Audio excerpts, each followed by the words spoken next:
जय Hind defence lovers. आज की टॉप हेडलाइंस कुछ इस प्रकार है। आर्मी ने नए तरह के ड्रोन इंटरसेप्टर सिस्टम्स की खरीद के लिए जारी करी आरएफआई। पाकिस्तान ने अपने सोल्जर्स को फिर से अपनाने से किया इनकार। प्रेसिडेंट ट्रंप का नया दावा कि भारत पाकिस्तान कॉन्फ्लिक्ट में डाउन हुए थे 11 एक्सपेंसिव जेट। और रियल लाइफ टर्मिनेटर कुछ ही वर्ष दूर।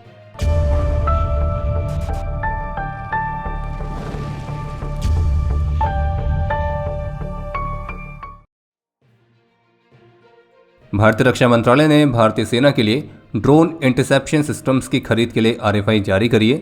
और इन ड्रोन इंटरसेप्शन सिस्टम्स में ड्रोन सेंसर, ड्रोन इंटरसेप्टर और ग्राउंड कंट्रोल स्टेशंस ये मुख्य रूप से शामिल रहेंगे। और हर एक drone interception system 4 drone interceptors के साथ आएगा।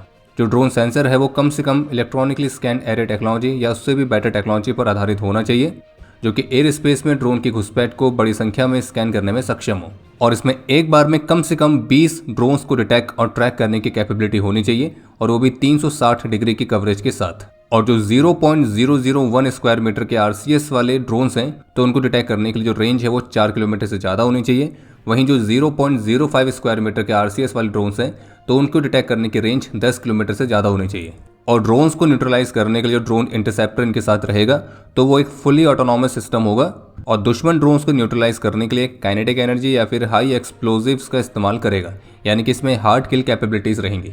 बाकी आरएफआई के मुताबिक जो इंटरसेप्टर है वो इजी टू ऑपरेट होना चाहिए, तो उसमें fire and forget beyond visual line of site capability होनी चाहिए।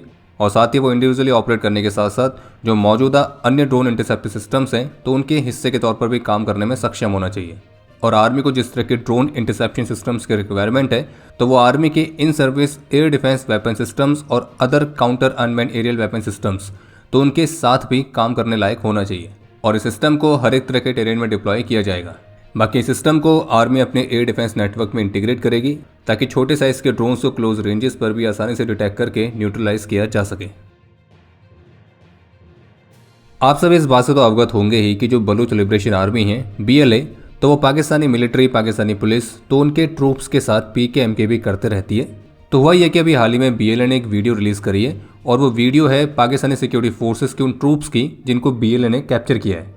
और ये वीडियो तब सामने आई है जब इससे पहले BLA ने क्लेम भी किया था कि पाकिस्तानी सिक्योरिटी फोर्सेस के लगभग 7 मेंबर्स को उन्होंने अपनी कस्टडी में रखा हुआ है। और ये भी वार्न किया था कि अगर पाकिस्तान की सरकार प्रिजनर एक्सचेंज वाली उनकी बात को नहीं मानती है तो फिर जिन पाकिस्तानी ट्रूप्स को उन्होंने कस्टडी में रखा है तो उन्हें मृत्यु दंड का सामना करना पड़ सकता है। और हमेशा की तरह जो पाकिस्तान की मिलिट्री है वो अपने खुद के सोल्जर्स को अपनाने से ही मना कर रही है। और BLA ने जो वीडियो रिलीज करी है तो उसी में आपको पाकिस्तानी आर्मी का एक सोल्जर रोते हुए भी दिख रहा होगा, तो ये कहते हुए दिख रहा है कि मैंने पाकिस्तान के लिए लड़ाई लड़ी और आज मेरी आर्मी मुझे ही नहीं अपना रही है। और ये जो पाकिस्तानी सोल्जर है जो कि ऑन कैमरा रिक्वेस्ट करता हुआ दिख रहा है तो वो अपने डिसेबल्ड फादर और अपनी फैमिली का एकमात्र सहारा भी है। और BLA ने इन पाकिस्तानी सोल्जर्स को अपने ऑपरेशन हेरॉफ 2.0 के दौरान कैप्चर किया था। और BLA का ये कहना है कि वो ये मानते हैं कि युद्ध की स्थिति में भी सिद्धांत, नियम और आपसी जिम्मेदारियां कायम रहती हैं।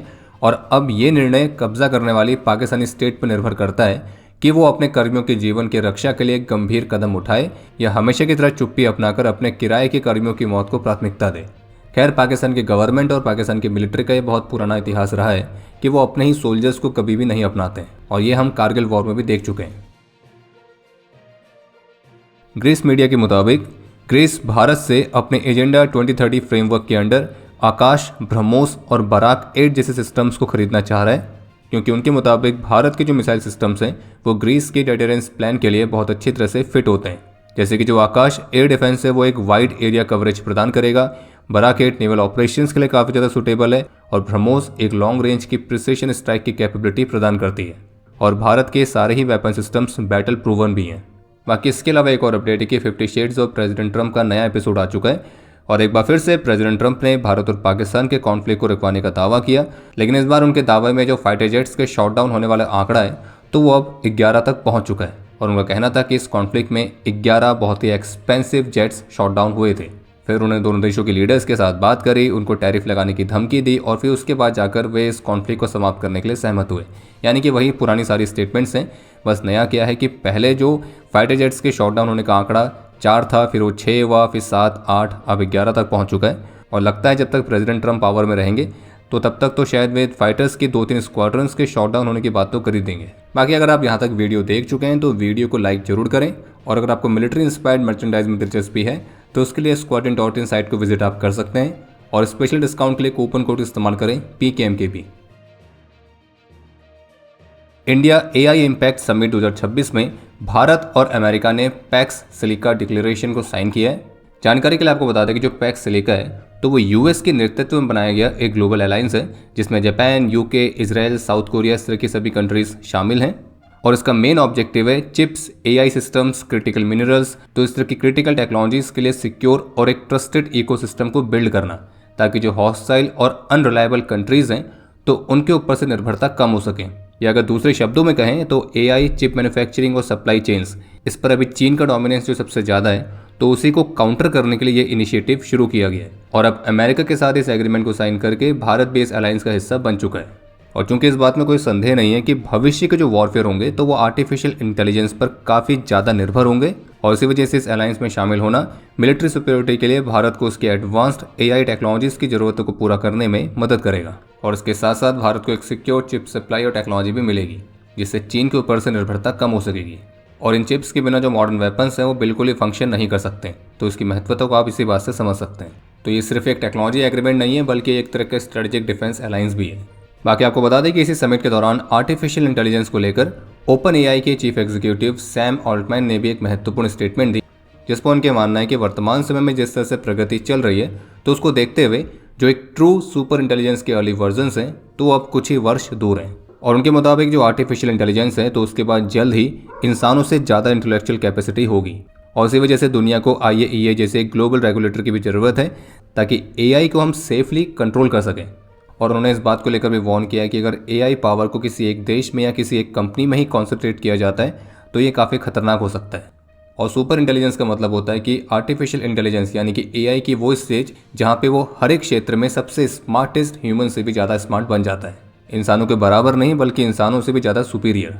AI को बेसिकली 3 लेवल्स में डिवाइड किया गया है। सबसे पहला लेवल है नैरो AI, जैसे कि ChatGPT, जिसमें AI कुछ स्पेसिफिक टास्क ही कर पाता है। फिर आता है दूसरा level AGI, artificial general intelligence, जिसमें AI इंसानों की तरह ही किसी भी क्षेत्र में सीख सकता है और खुद से सोच भी सकता है।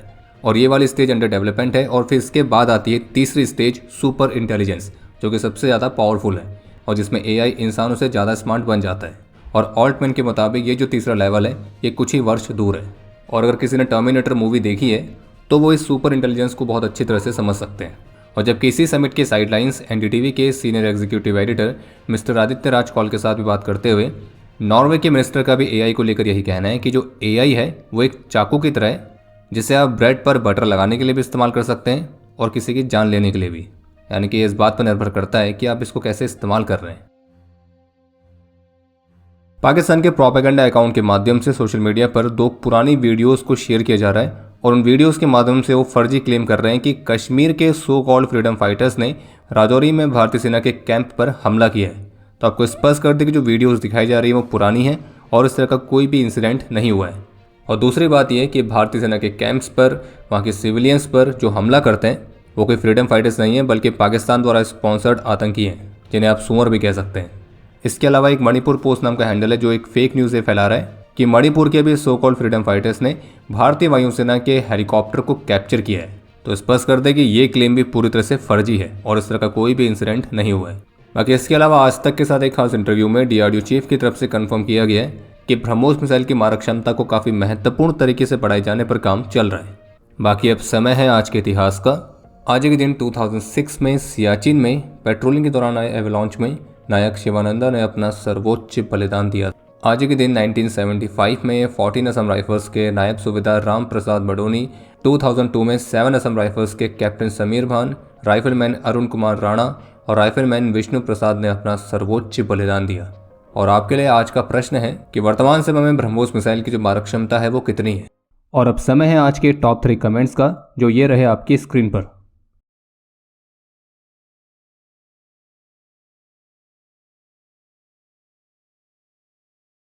उम्मीद है आपको आज का एपिसोड पसंद आया होगा।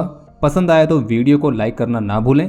आपके कोई भी सुझाव या सवाल हो तो उसके लिए कमेंट सेक्शन ओपन है। और अगर आप डिफेंस रिलेटेड और भी एक्सक्लूसिव कंटेंट में दिलचस्पी रखते हैं तो आज ही प्ले स्टोर से डिफेंस स्क्वाड की सुपर ऐप को डाउनलोड करना ना भूलें। और अगर आप चैनल पर पहली बार आए हैं तो squadron.in पे जाके हमारे नए डिज़ाइंस को भी चेकआउट जरूर करें। बाकी जल्द मिलेंगे नए एपिसोड के साथ। तब तक के लिए जय हिंद, जय भारत।